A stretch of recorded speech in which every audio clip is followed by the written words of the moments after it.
What's going on, y'all? How y'all doing? Had to step out and get me a little something to drink there for a quick second. How y'all doing today on July the 29th? We are almost there at the end of the month, and school's getting ready to start for kids, and I'm not happy that my kids are going back to school. Yes, I am. They'll be back here next week, and then that'll give me a lot more time to do some things in here. But that being said, hope everybody's enjoying their week, and hey, beginning of training camp, folks. Time to start really focusing on some of those things that we've been waiting all month to talk about, as far as who's going to do what, who's going to be the quarterback, who's going to be the running back, who's going to be the star, and all that stuff. All that talk is getting ready to start. So it's a good time to be a football fan. I just got my first re-invite to Fantasy League, which I do play a lot of fantasy. First of the few teams that I'll be part of. Can't wait to get into that and get that started. But I did want to start off with a little bit of talk today. First thing, I want to talk about the article today that came out on ESPN not too long ago about Arthur Blank. Finally, first public statements talking about Julio Jones, and I'm not going to belabor the Julio Jones thing and stick here and make this a whole 20-minute diatribe. But at the same time, he was saying he was disappointed. The story is on ESPN from Michael Rothstein. His quotes are from Arthur Blank. I think the part that bothered me personally was the fact that he expressed that he wanted to be traded. You know, we had a 10-year relationship. I think it was a good relationship. It was certainly productive. He's a Hall of Fame player, so I was disappointed he felt that way. For whatever reasons, I'm not sure. I was unable to speak with him myself. I tried to, but he felt the way he felt and was ready to make a change.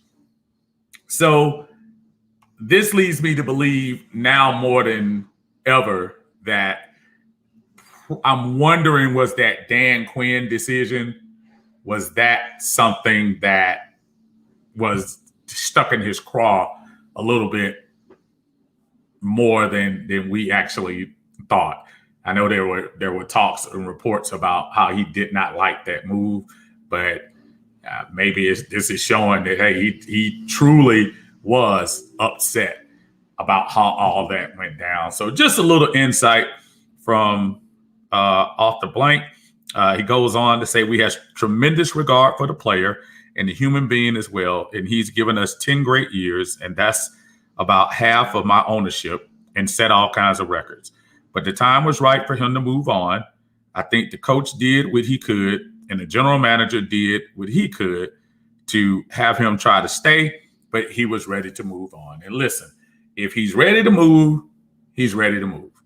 So what are you going to say? Maybe it was just time. The marriage was over. The courtship was over.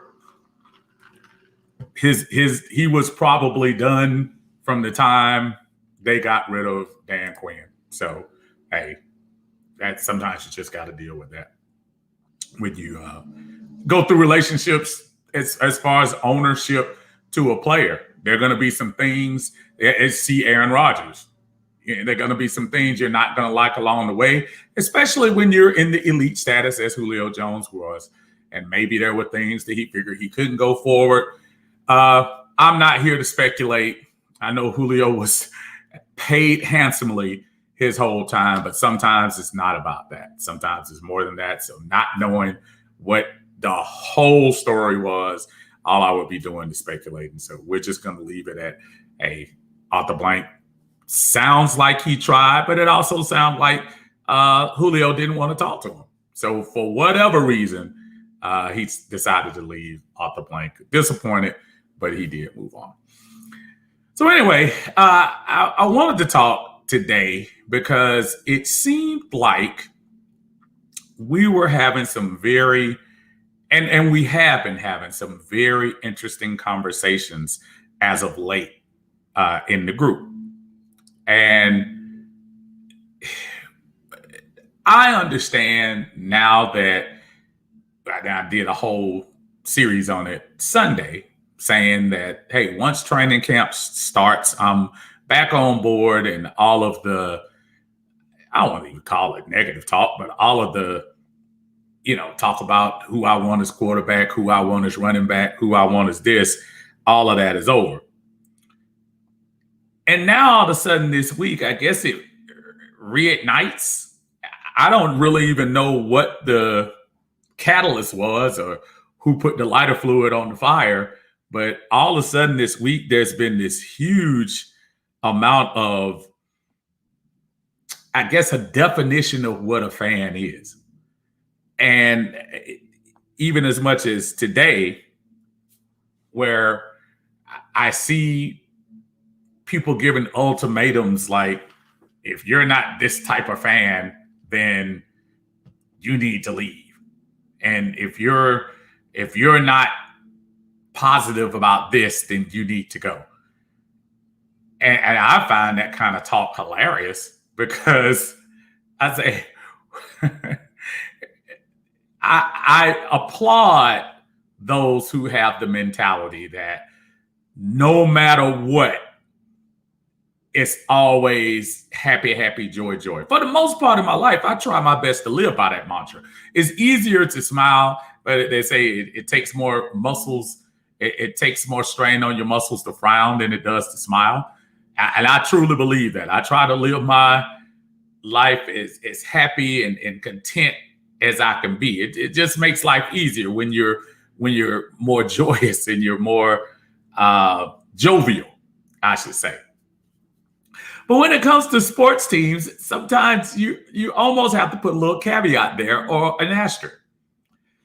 We have in the Atlanta Bird Gang, and of course on Uncle Steve's Lounge on YouTube, we have a group of folks that love the Atlanta Falcons. And when I say love the Atlanta Falcons, love them so much that they are analyzing every roster move, every single thing, that you do. I think my only problem, when we start defining what is a fan and how you should react as a fan, I think you get into a dangerous precedent. You're going to have all kinds of fans, and no matter what walk of life you go through, whether baseball, basketball, football, hockey, soccer, or whatever. You have the fan that is going to be positive no matter what, through thick and thin. I don't care what moves they make. If they get somebody who's less than an average player, they'll try to pump them up and act like they're a Hall of Famer, and you're supposed to believe that. And then you have the ever pessimistic fan. And the pessimistic fan who every move they question, every move is scrutinized, every move is broken down and compared to other teams, and you have that pessimistic fan. Then you have what I call these are the, and I don't want to say hate. Hate is such a word that hate is a word that I don't like using, but I'll use it in the hating aspect. Then you have those who are just never satisfied at all. Falcons can go 11-5, go to the Super Bowl, lose by 3 or lose by 6, and they will be done. We just have that kind of group. And I don't think we need to start labeling and telling folks how to respond and how to act. It's okay. If you want to be a certain type of fan, be that fan. It makes no difference. It makes no difference at all. As long as you're a fan. I can't tell you how to be. If you want to be super positive and ever, over the top, that's fine. But defining how I choose to be a fan is kind of asinine, because I'm never going to tell you how to respond or act. So don't tell me. And I'm saying me in general when somebody goes out and tells you how to be a fan. Let me go to this real quick. Ron, what's going on, man? Brother Strap says questioning your team and bashing your team are two different things. Yeah, and another thing is, Strap, and I appreciate that you came in, because the one thing I will applaud you on, my brother, I will applaud you for your passion. You are a very passionate guy. And I've seen your videos and I watch your posts. And honestly, I feel you 100% in what you say. The only thing about it, though, Strap, is folks might not feel the way you do and still can be just as passionate of a fan or even more than you. And that's not reason to belittle or whatever. And I'm not getting into bullying and crap like that. That's for kids.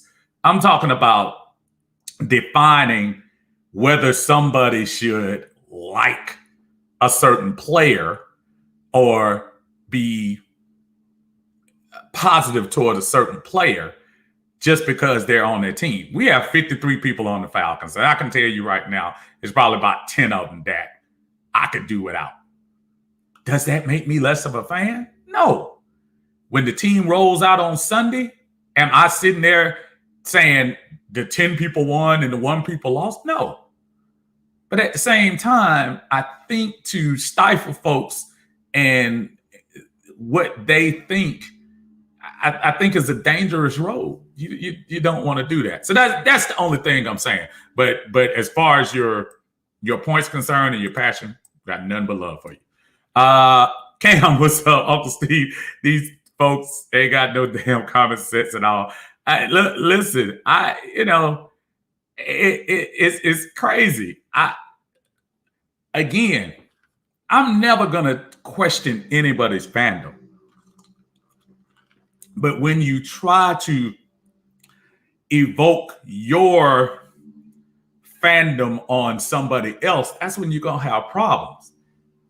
It's almost kind of like political. When somebody tries to push their ideology on you and tell you this is the way you're supposed to do it, you push back on that because you have your own individuality. And putting it back to sports, what I'm saying, and of course, Matt Ryan is the most polarizing person we talk about. Matt Ryan is the quarterback of my team. So when Matt Ryan goes on the field, when Matt Ryan hits the field September 12th against the Philadelphia Eagles at 1 p.m., you can bet that I will be all in on Matt Ryan. Matter of fact, I even told most of you, Tuesday, when this training camp started, I am all in on Matt Ryan. I am all in on Coach Smith. I am all in on Terry Fontenot because I am an Atlanta fan. Do I have the right as a fan to possibly disagree with the way things are going? Absolutely. But, it is what it is. But you cannot tell folks how to be a fan. And it gets dangerous. When I say dangerous, not physically dangerous, but it gets dangerous because trying to make somebody conform to your way of thinking is one thing. It's okay for us to share opinions. That's fine. But you have to be careful when you start trying to tell everybody to think like you think. So, I do feel strong about that. I think that we need to find that happy medium between being the positive and being the, I don't want to say negative fan, but y'all know who they are. Y'all see them in the group. They probably said one negative thing about they one negative thing, and it goes awry. Strap says haters. Strap says those are the fans who are betting on our team. Now listen, if you bet on the team, Strap, then yeah, you might have a little negativity lately. yeah, I agree with that. You might be. Cam says, how can anyone who supports this team after 50 years of losing no titles and yet we come back year after year out, how can they be considered haters when we want better for our team? And I think that's important, because those who take a comment, if we go on again, let's use somebody else because Matt Ryan is too easy.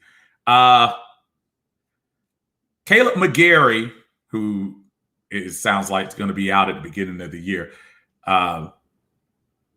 is not a good player.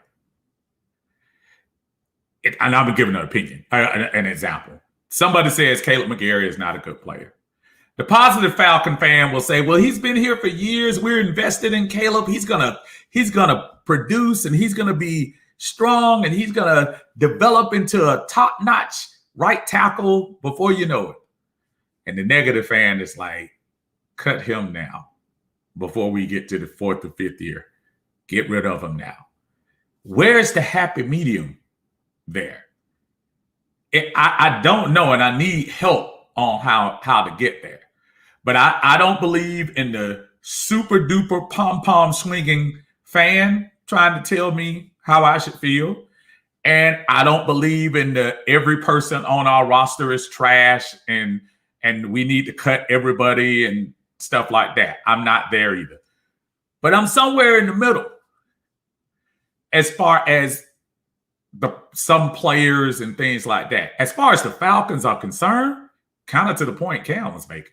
Hey, if you've been invested this long, it's hard to try to get away from that. It is hard. Very hard. But it's when we start talking about going into the season, there are folks that are going to be, especially from the outside, there are folks that are already thinking the Atlanta Falcons are doomed. I'm looking at some of the publications, and some of those guys have us finishing 5-12 and 6-11 and all of that stuff. And that I can understand. Somebody posted the other day and asked what our records would be. And you start seeing people giving all the losing records. Do I think all of those folks are bad fans? Not necessarily. I think some of those folks might be looking at what we did in the offseason, some of the players that we have coming back, and giving a true opinion. Matter of fact, whoever that was that asked that, I gave an answer, and I said, hey, there is my heart says 10-7, but my eyes say 7-10. And that's true, because I am always going to be positive for my team.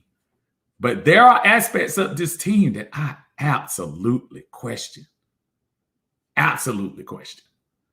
And there's nothing wrong with that.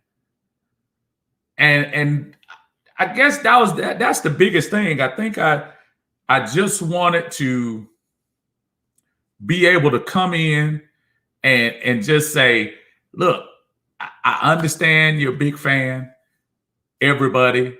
I understand this is the time to, it is a little bit time to unite. Yeah, the Julio talk, the Matt Ryan talk, I get it. As the year, as training camp is upon us now, And as we get closer towards that first preseason game, we need to worry about a couple of things. Folks staying healthy and concentrate on getting this new playbook worked in for the offense and defense. We don't have a lot of time.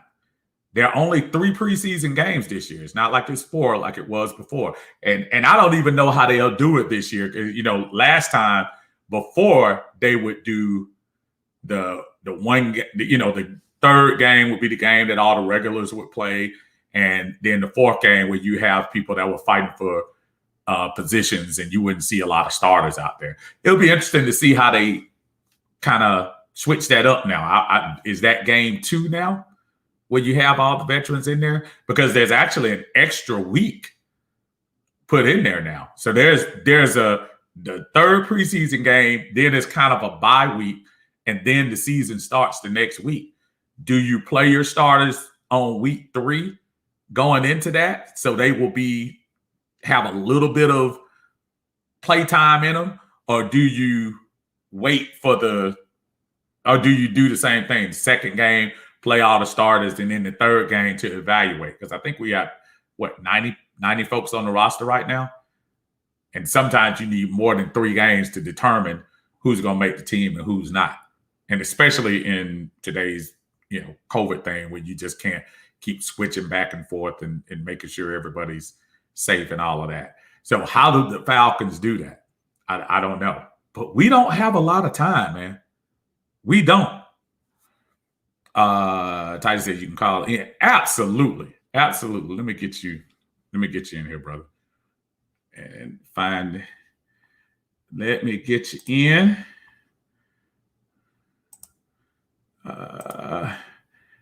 And come on in here, brother Tidy. Good to see you. How about that, brother? Come on in. But yeah, I just think it's one of those things where we need to start concentrating on getting this bad boy together before the season starts.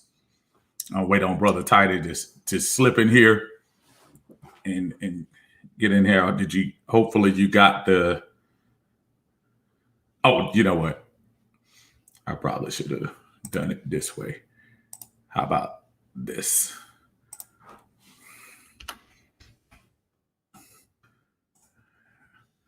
I apologize. I think I did that wrong. There you go, brother. There you go. All right.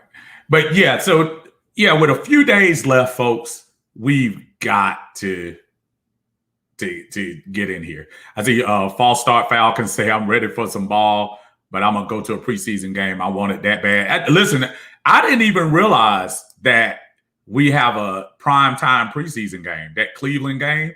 I didn't realize it. Hey, Greg, I see you, brother. Say this is getting real crazy. Just love your teams. It'd be easy, simple. I wish it was that simple for a lot of folks, man. I really just love your team. What's going on, brother? Hold on. Let me turn on the volume so I can hear you a little bit better. Talk to me, brother. How you doing, man? Hold on. Let me turn on. Wait a minute. Let me turn it on. Today, bro? Everything going all right? Yeah, everything is perfect, man. Everything is perfect. Just was out there working in the sun, man. So excuse me if I be sweating here.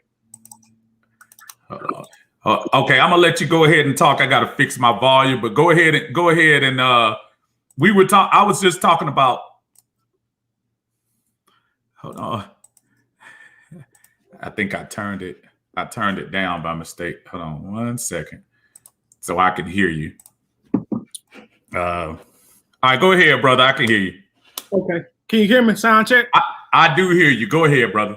Okay. I really just wanted to talk about what you've been talking about, Steve. All this good fan, bad fan, great fan, negative fan. At the end of the day, Steve, I've realized that people who come in this group consistently or every day, especially in the off season, March, April, May, June, July, most of August, those are Falcons fans. Right. There are no games being played. And ultimately, there's not a whole lot of traction going on. Right. people got trillions of other better, more conducive things that they can do with their time than to come here and go back and forth with people over a notoriously terrible team. Right. Now, you may not like what comes out of those people's mouths or their opinions or their perspectives, just like they might not like what comes out of yours. But at the end of the day, who are you or who am I to call somebody a real fan or a fake fan? Right. Well, don't nobody root for the Falcons for clout. Don't nobody root for the Falcons because they're popular. Statistically, Steve, we are the third worst franchise in NFL history. I saw that. And I try to get people to understand, like, listen, y'all, like, we are people. We're not robots. We humans. We bleed. We got emotions. So if I've all my life or you all your life been rooting for pretty much the worst team in NFL, what do you think the fan base gonna be? It's kind of simple. It's simple. You can't expect a Tesla fan base and you got an 84 Toyota Celica franchise. Those things don't equate. So when people always want to come at the fan base, I'm like, well, why don't y'all ever go at the Falcons? And yeah, we all love the Falcons, but isn't this thing like supposed to be a mutual beneficial relationship? I give you fanism, I give you my time, my energy, and my dollars, and you give me something to root for and support for. See, I'm going to tell you, I'm going to go a step further. I hear, and I see, and I know you see this post all the time, Toddy. The Packers wouldn't think like, I wonder if the Packers fan base does this. I wonder if the Steelers fan base does this. I wonder if Dallas fan base does this. The answer to all those questions is hell yes. They do. Not only that, the venom and the ire that you get in those groups will put all of this mess to shame that we talk about in here. We think we're, I hear you're talking about Matt Ryan. Go to Dallas right now. And there are folks now talking about why we paid Dak Prescott, who won one playoff game, if my recollection is correct, who's won one playoff game, and you gave him a $40 million a year contract. Why did the Rams, after seeing the flaws in Jared Goff, pay him $30 million? And yeah, he made the Super Bowl run, but let's face it, Aaron Donald and his defense helped them get there. Yep. So when I hear folks try to question why in the fan base we give our critiques, we give our opinions, I think that's healthy. Why is that a negative? That's my biggest thing, and I didn't mean to saturate you there. But no, it's like this, Steve. To bounce off what you just said, many people come in this group pretty much for two reasons. One, to root or show some kind of support for the Falcons, or because they're Falcons fans and it's a Falcons group. But two, it's entertaining. Right. It's just like Undisputed with Shannon and Skip. You don't watch Undisputed to see Shannon and Skip agree on the same topic for an hour. You watch it to see them disagree and argue. The same thing with First Take, Max Kellerman and Stephen A. Smith. You do not watch that to see them guys get along and have the same point of views. You watch it because the disagreements and the different opinions is what makes it good, what makes it entertaining. As far as Matt Ryan goes, I'm going to be honest with everybody who's watching this, including you, Steve.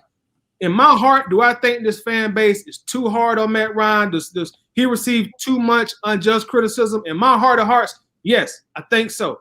And I'll be the first to admit that I'm probably one of them people. But this is the second part about it. When Matt Ryan signed for the Falcons as the fourth draft pick of 2008, he signed the largest rookie guaranteed contract in history. And that made him the fourth highest paid quarterback in the NFL as a rookie. You know what that meant, Steve? By year 3, Matt Ryan, those Falcons fans going to be on your ass, Matt. When he signed his second contract, Steve, he received the largest guaranteed purse in NFL history. You know what that meant, Matt Ryan? The Falcons fans going to be on your ass, Matt. when he signed his third contract, Steve, he took the largest guaranteed purse in NFL history. You know what I mean, Matt Ryan? Fans gonna be on your ass in Atlanta, Matt. Now, when Matt Ryan wakes up or goes to sleep, he picks up his phone, he goes to Wells Fargo SunTrust, and he look at that bank account. Do I think he give a damn what I say about him? When he look at his bank account, do I think he gives a damn what I think? What somebody in Georgia thinks about him, and he got all them M's in his bank account. That's like John Harris said, it's the fleas that come with the dog. If you won't always take the biggest money, you're gonna always be the most tenured, you're gonna always be the leader. That comes with it, Steve. And not only that, when you a team like Atlanta, you coming off the worst sports loss in history. And then this year after that, you pretty much disappoint your fan base again in the divisional game in Philly. And the 3 years following that has just been disappointment, and utter embarrassment. These fans in Atlanta are not going to have a lot of nice things to say. For one, we're tired of losing. For two, we watched our rivals in New Orleans win a Super Bowl that they still poke fun of us at about. And now we watched Tampa just win another one with the quarterback who beat us for 28-3. And for everybody who root for like the home team, the Georgia teams, after so long, you like, you know what? I'm about to put some pressure on these teams because my city, my state, my team, and my fellow fans deserve a championship. If I got to fuss, cuss, holler, bicker to get some changes made, that's what I'm going to do. But I just ain't going to keep letting y'all slap me in the face and I don't say nothing back. I'm sorry, Steve. I'm sorry. No, you're good. I only had one exception. I think Matt Ryan does bank at BB&T, so I think you need to correct that for the record. And I'm sure BB&T appreciates it too. Listen, I want to go in because I'm gonna get a couple of these comments here. Thank you, Epic. Todd Jackson, appreciate you. He says point blank. David Stark, Leroy Butler was on Cowherd just talking about how sick of Aaron Rodgers half the fan base is. And again, y'all, remember, even in the thick of things, Atlanta is still a young franchise team in the NFL, in the whole NFL. They are still babies compared to the Chicago, both New York's franchises, everybody on the East Coast, basically. Chicago, those fan bases do this little talk that we doing right here. They're laughing at us. Right. Because they say, y'all don't understand passion. Y'all don't understand criticizing your own quarterback. Y'all don't do. New York Giants were trying to kick Eli Manning out 2 years after he won the Super Bowl. And the coach. There were people celebrating. And the coach. Celebrating. And the coach. When he got out there. Because there is a level of expectation. Now I'm gonna go back, and I'm glad you're on here because I did my brother Strap, and I keep pointing him out because I think he's one of them cats that I love to hear him when he talks because he is a fan. Yeah. And the one thing I don't ever discredit is a fan.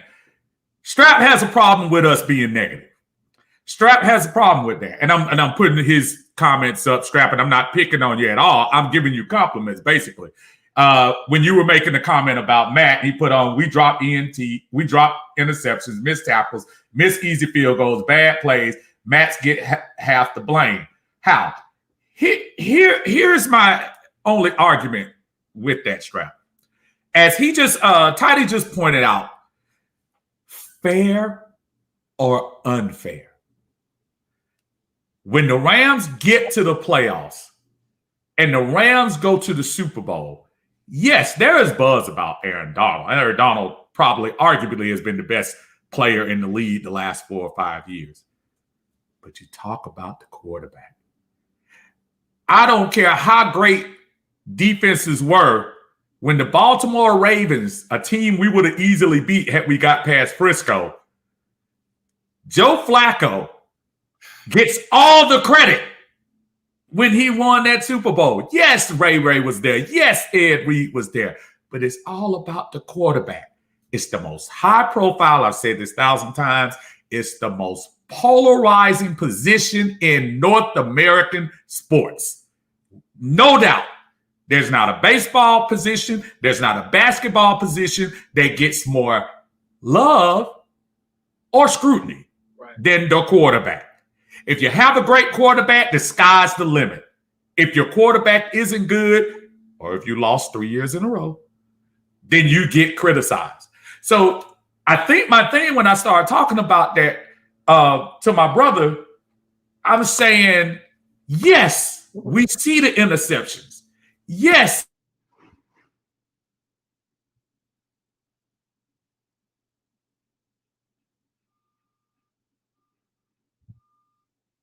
I think, unfortunately, the rest of the world, I'm not talking about nits and pieces strap. We all watch football. You look at it, two people that break down stuff when we see them. We know it's the defense partly. We know there are deficiencies.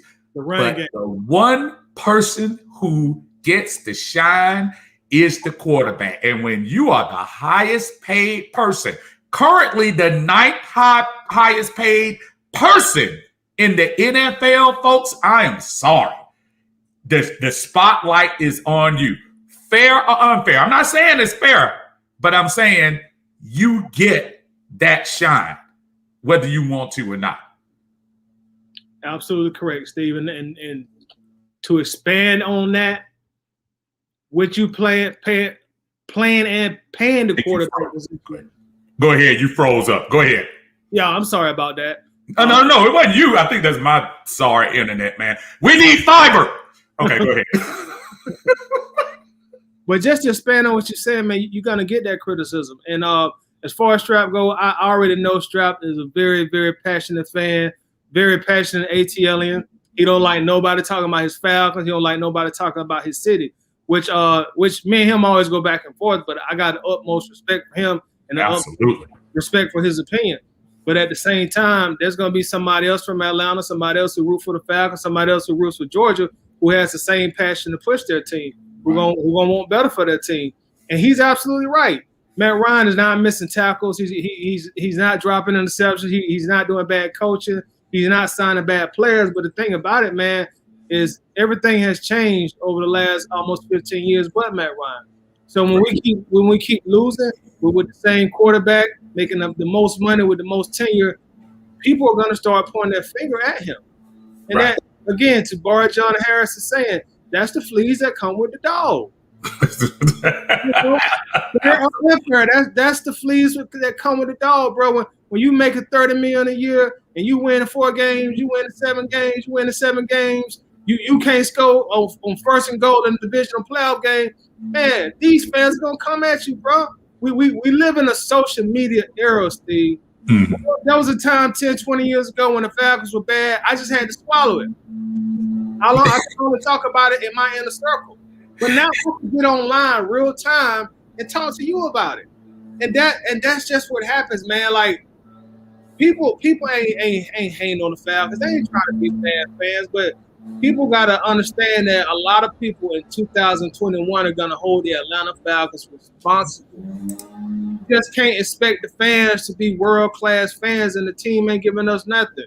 That's why the last 2 to 3 years that big, pretty expensive, state-of-the-art stadium has been pretty much empty, relatively speaking. If it ain't been empty, it's been filled with the opposing team's fans. Because that's how the fans push back. Okay, y'all gonna come out here and give us an unsatisfactory product, we ain't gonna show up and spend money with you. I tell you what, if Apple started dropping bad iPhones year after year after year, guess what's gonna happen? There you go. And they gonna start getting bad reviews. And at the end of the day, we love our Falcons. I know I love my team. I love my Falcons. But people gotta understand, like, hey, it's still a business.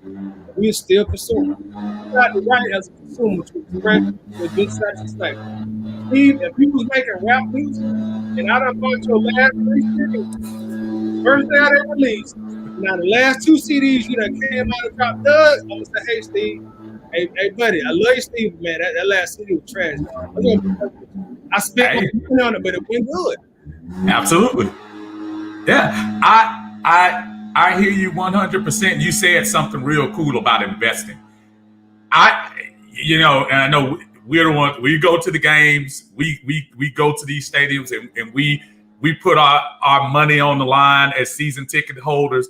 But the one thing you can't put a price on is your emotional investment into a team where you're sitting in front of a couch and you live and die by each play. And you know what I mean? I'm saying I cannot sit still during a game for the Falcons.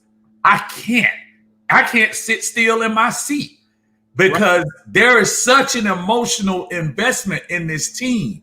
And to know the last 3 years, I know notwithstanding last year where we couldn't go, but I know it's hard to sit there and watch your team lose year after year after year. And it's been those 3 years. And to hear others try to say, be positive. You're down in your own team. You're not a great fan. You don't see the big picture. And I'm telling people, I am a huge fan, but I need something to be positive about. I need that.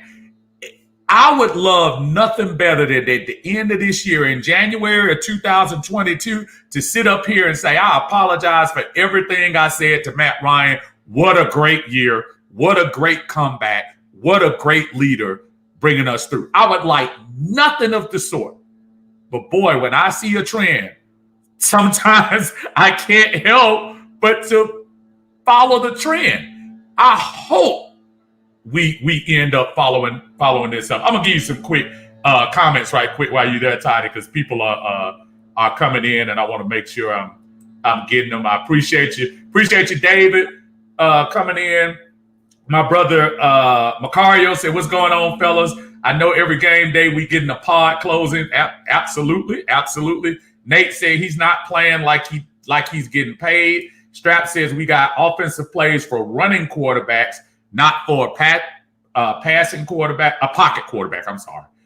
Strap says, and that sets us up for failure.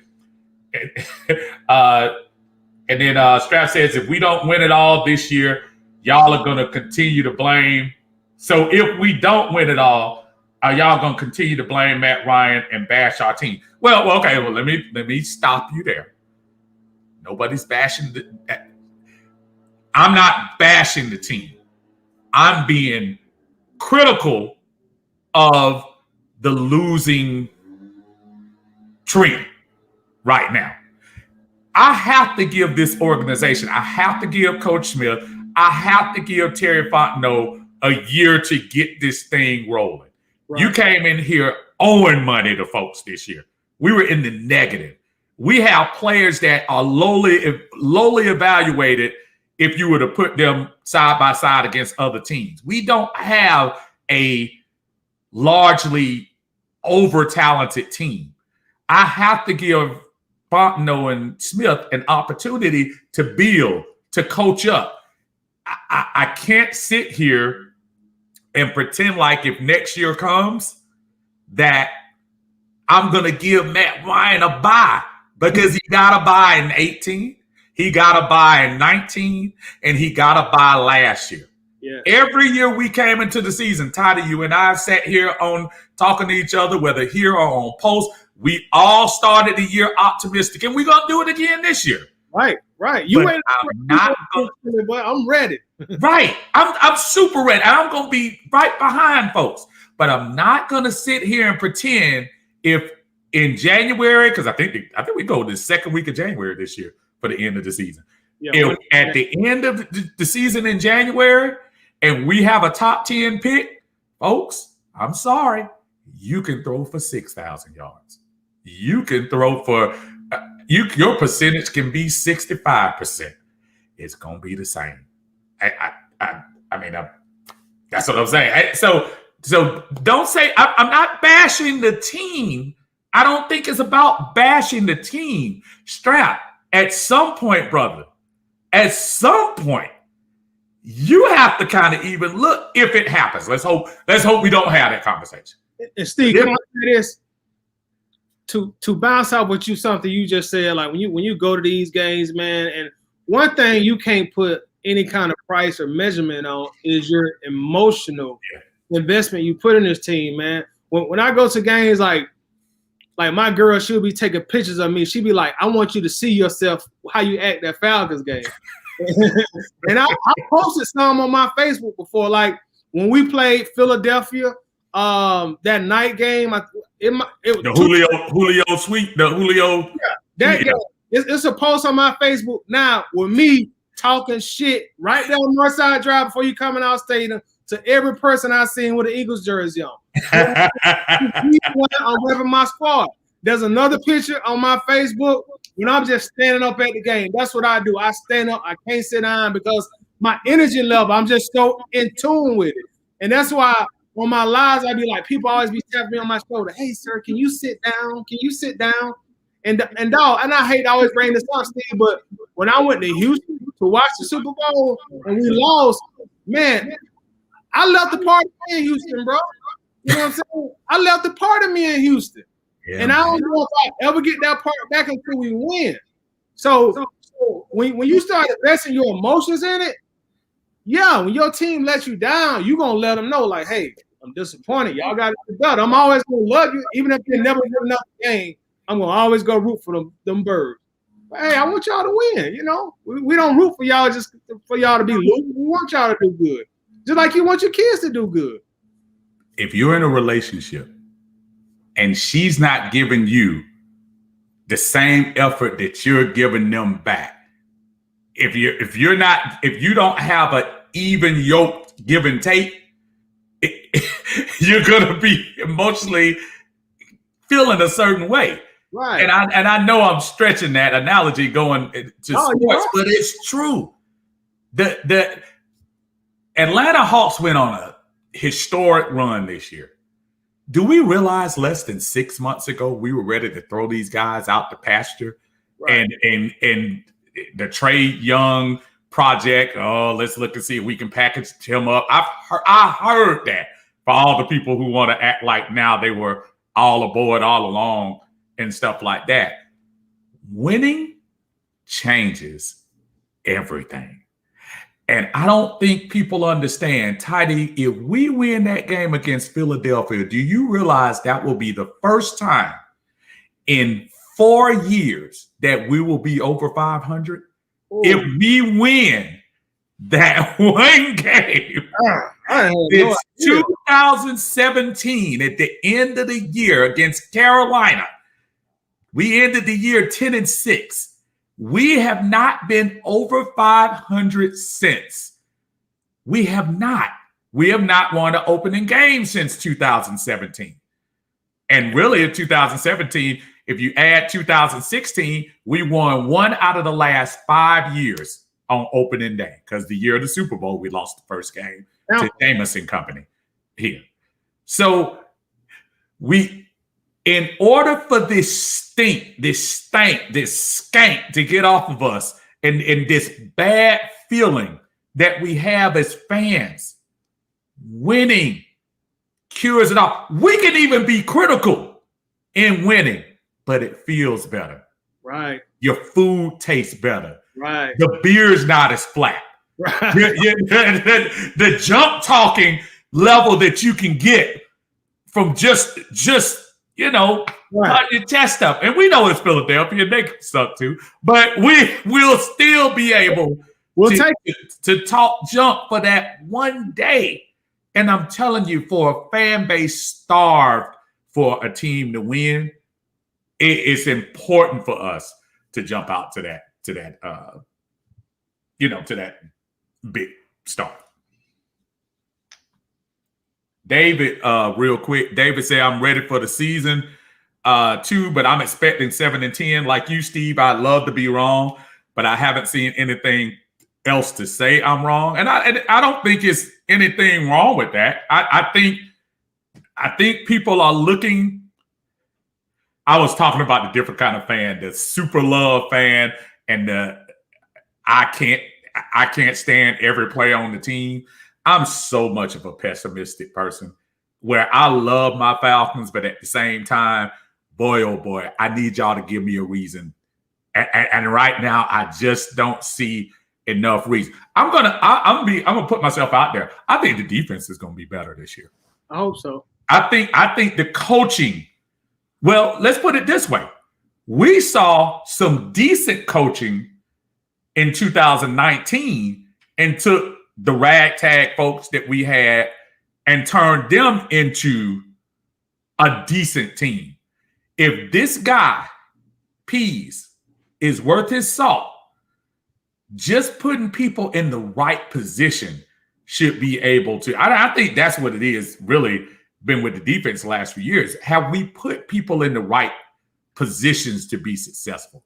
Have we tried everything in our power to put the quarterback off the spot? Because that's been the thing to me the last few years. And I know the Matt Ryan talk can whatever, Julio and all that stuff. We haven't sacked the quarterback menacingly in years. A long time. And that one game against the Raiders was pretty much the only time I've seen us in the last few years, maybe against the Saints, the game that we played in New Orleans in 2019 when we did, remember that? And we pushed Breeze around quite good that game. Other than that, we don't put the quarterback off the spot. We get quarterbacks looking at their third option. We made Drew Lock look good. Justin Herbert look good, who I think is going to be good. But Teddy Bridgewater look good. We made subpar quarterbacks look great. Defense is going to be the key for me, man. Yeah, I agree with you. It seemed like Mike Smith gave us some bad juju when it comes to rushing the pass when he said sacks are overrated. It seemed like since then, that's how we've been playing, man. I think it's some real bad juju. He's my favorite coach, man. I was talking about that the other day when you started talking about Atlanta coach. I know a lot of people didn't like Mike Smith, but I'm gonna tell you what, I like Mike Smith. I know at the end, I don't think it's kind of interesting. He was one of them relationships.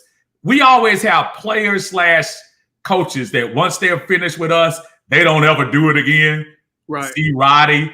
And Mike Smith is like when he left, Michael Turner, like people who were truly productive. Right. Mike Smith, is he the winningest? He's got to be the winningest coach in franchise history. Percentage wise, yeah. He's got to. And I don't know who has more numbers, but he's got to. I think we must, we got to improve that defense. I'm gonna get a couple more folks in here, and then I got to get ready to go to work real quick. My brother Orion, who I haven't heard from in a while. What's going on, brother? Isn't this Matt's 14th season? We've made changes in every part of the field. We've changed our secondary. We changed our O-line. We changed our wide receiver core, our running backs, the linebackers. The only position we haven't changed is the QB position, and only had one run for the Super Bowl. Explain that.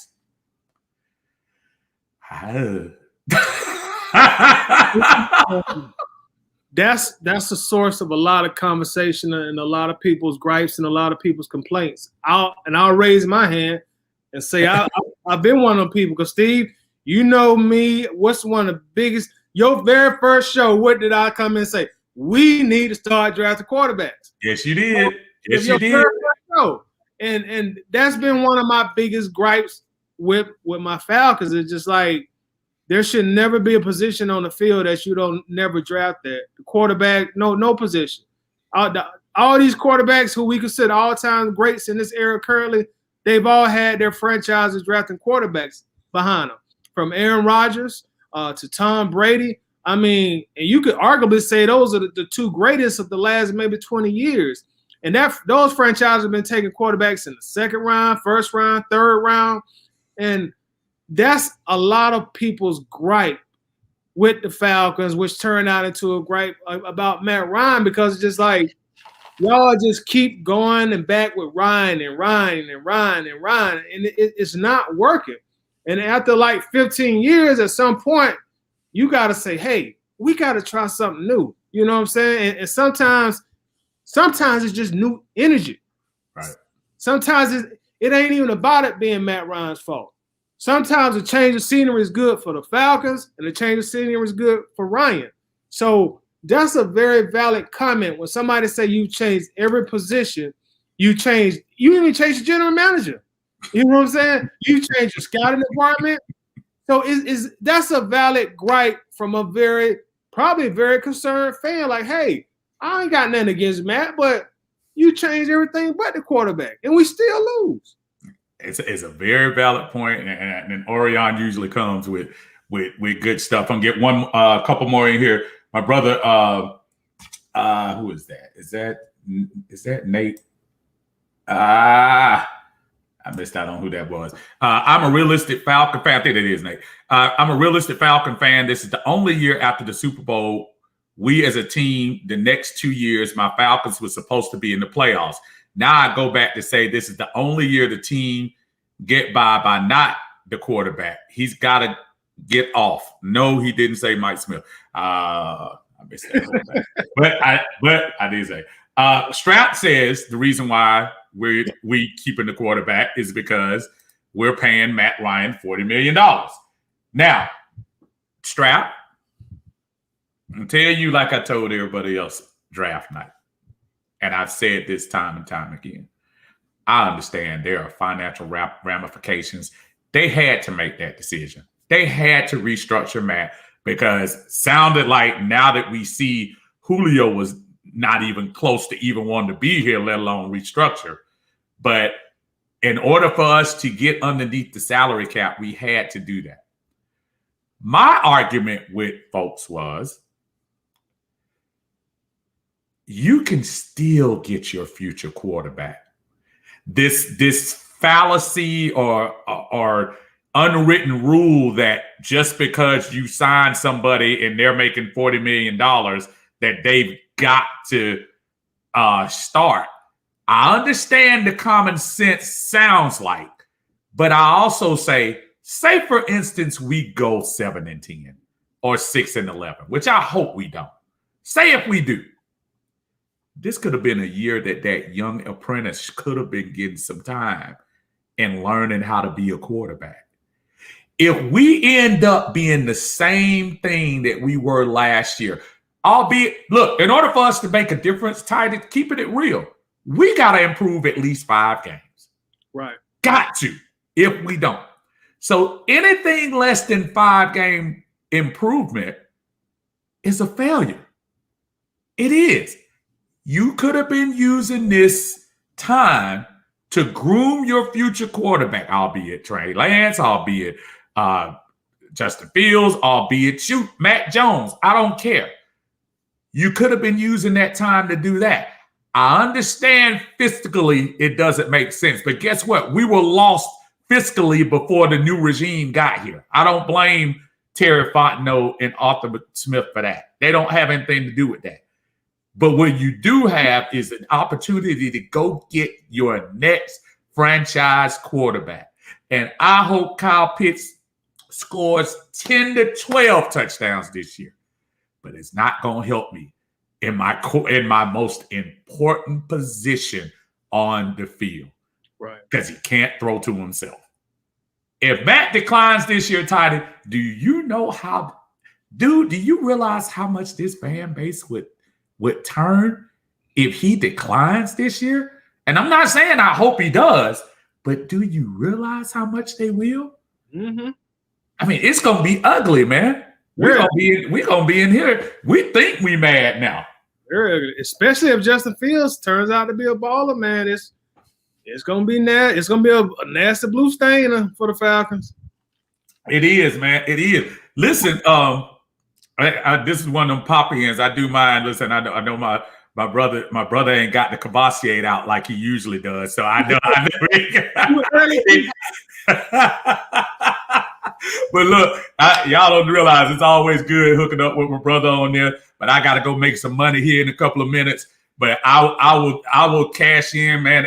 If y'all started up later on, Todd, I'll be jumping in there from work to see. I think it's an important conversation to have within the group, to my opinion, about we're not trying to tell anybody how to be a fan, whether you lean towards the positive or lean towards the pessimistic.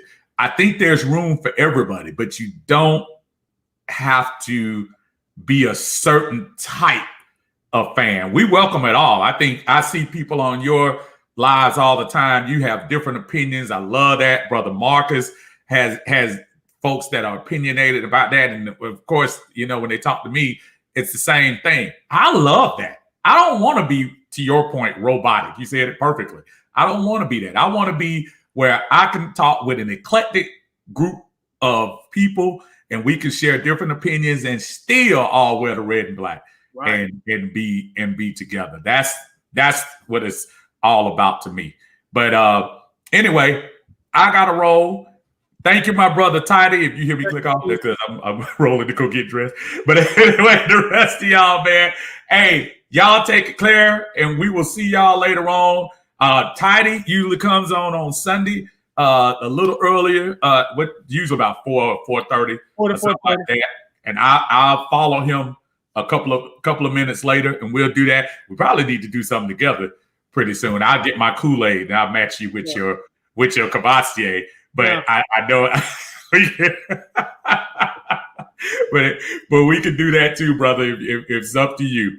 But all y'all join us on Sunday, man. Come join the conversation and join us on Sunday. So we can do that. Come on, like everybody who comes in a lot.